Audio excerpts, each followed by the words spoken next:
Hi, my name is Julius Manlolo, PACU nurse, giving report on Mrs. Amrit Mamuji, a 65-year-old patient who has undergone a modified radical mastectomy of the left breast with lymph node resection. Her partner is currently speaking with the physician. For her background, Mrs. Mamuji is a patient of Dr. Chen. She underwent a modified radical mastectomy today without any significant complications. She's been in the recovery room for 45 minutes. Now, for her assessment, Mrs. Mamuji is currently drowsy, but she is easily arousable and well-oriented to person, place, and time. Vital signs are stable.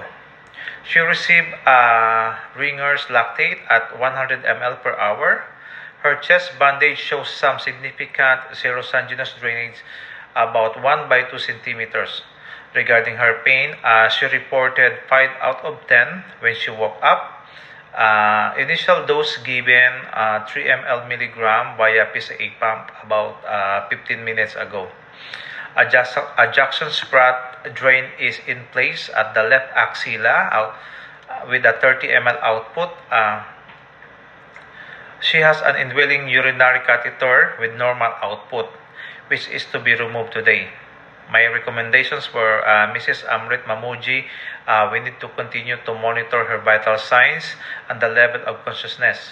Please continue to assess her pain level and the effectiveness of the PCA. A JP drain should be monitored every first hour, then every 4 hours if she is stable. The vital signs should be repeated at 1345 minutes following the PCA bolus.